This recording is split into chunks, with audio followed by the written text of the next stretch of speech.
Hello, basketball fans. DC Hewitt here from Fantasy Basketball Analyzer, and I hope you've been having a great Week 14. Zion Week, everybody. Zion finally got to play in the NBA. But we're here to look at the schedule for Week 15, get you ready to set those lineups. Before we get into the schedule and stuff, a little late breaking news came today that there was actually a trade between the Warriors and Dallas, sending Willie Cauley-Stein to Dallas since we lost Powell. Well, they lost Powell. We, fantasy players, lost Powell for the rest of the season with his Achilles injury. Willie Cauley-Stein hasn't really had a fantasy impact. Certainly not the impact you'd expect if I said, hey, a number 6 overall pick who's 7 foot tall just got traded. But while he doesn't have necessarily a complete game, he is pretty elite at like rim running, fast break, pushing the offense. And that could fit really well. What Dallas is really trying to fill is Powell's job as a roll man going to the rim. Porzingis can be pop. Powell was roll, so they're hoping Willie Cauley-Stein will do that. The trade just happened today. We don't have anything to go off of yet, but we're trying to look ahead to next week and the rest of the season. And Cauley-Stein might be worth a speculative ad, but it's going to depend on what you're looking at, right? It's not going to get you a ton of points. We're talking 10, 12, maybe 14 points.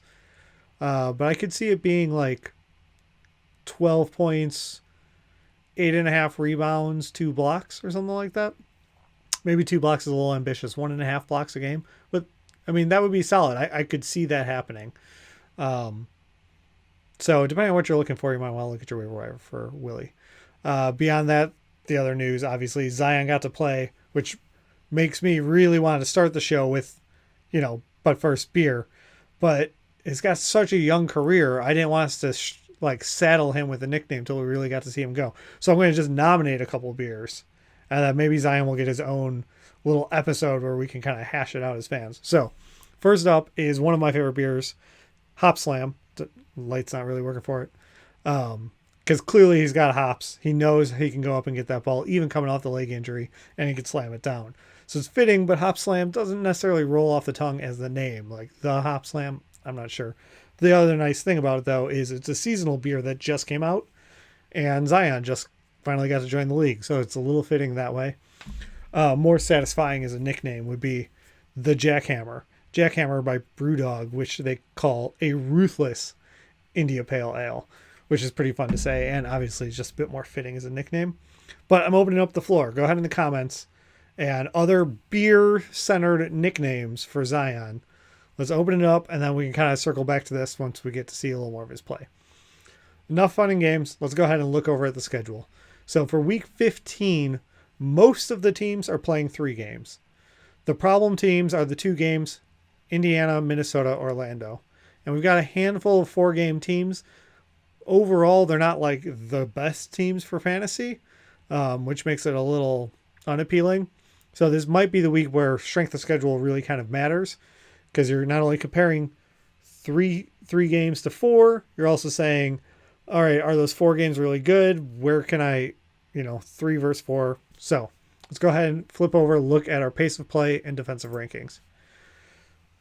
The usual suspects, top and bottom. A couple of things just to call out here while we're looking at it. Charlotte is just a fun mix of, they've got one of the worst defenses, which puts them at, a 110 defense, 110.7 defensive efficiency, puts them towards the top most desirable, but they have the slowest pace in the league, 98.9. It's not necessarily a change, but it is funny to see the red and green columns next to each other to give them that perfectly middle of the road average, which makes you not afraid to play them, but also not like champing at the bit, I should say. The Lakers, once scared us off a little more. Their pace picked up a bit. So while the defense is held pretty steady, they're no longer at the very bottom fearful teams to play. So Philly, Toronto, Orlando, Boston are right down there. And you want to attack Washington, Atlanta, New Orleans, Memphis. Unfortunately, some of those teams, those pushover teams that we want to get after, aren't playing as many games this week. So it made the capitalization a little bit thinner than we expect. But let's go ahead and look at the schedule and look at it. Green desirable, reds maybe a stay away.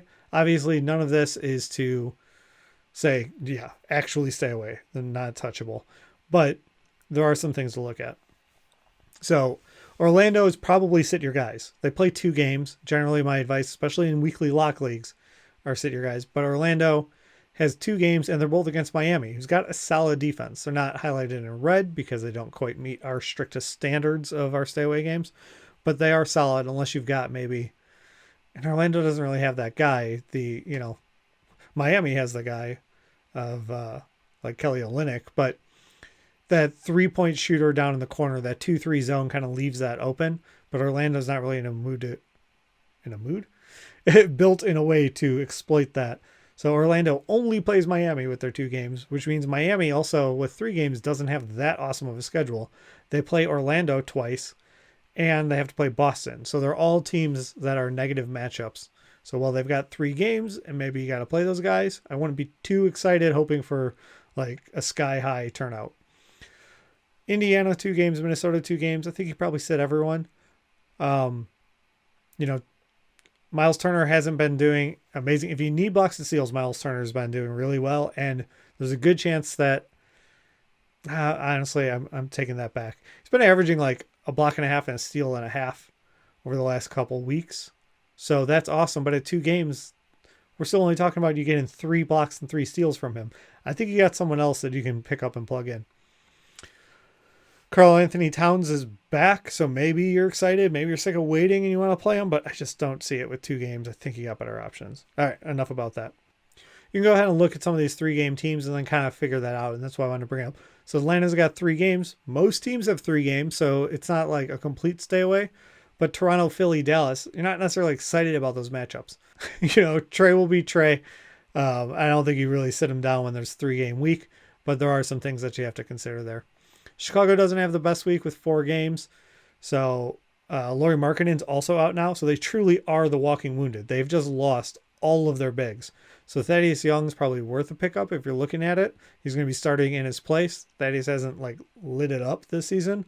But with Wendell Carter, Gafford, and Markkanen down, they're going to have to play him. And we've seen him in the recent past, as recently as last year for Indy matter for fantasy. So you might want to give him a go. That they've got 2 negative matchups and a couple, fine matchups. So, Toronto's a good team if you want to attack it. They get to play Atlanta and Cleveland, Detroit, Chicago. Atlanta and Cleveland are 2 of the teams that we highlight as attacks. But we're also not afraid of Detroit and Chicago.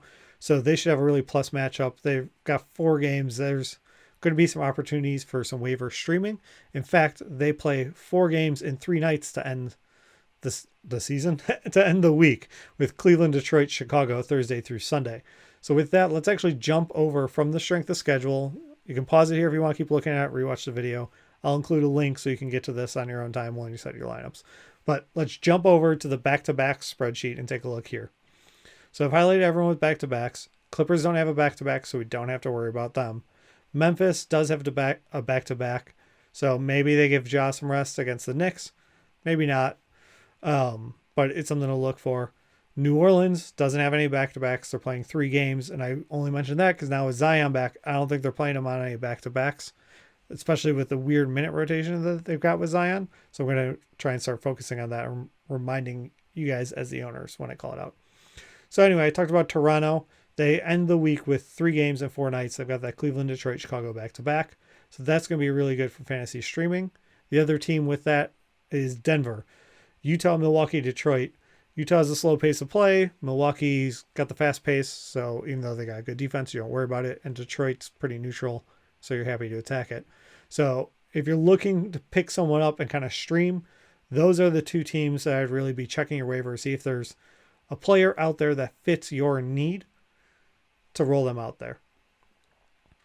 All right, I'm going to actually just keep it short. I've been doing the ad drops, waivers, whatever we want to call it, and tacking on the last couple of weeks. Worked well one week, didn't get as much traction last week.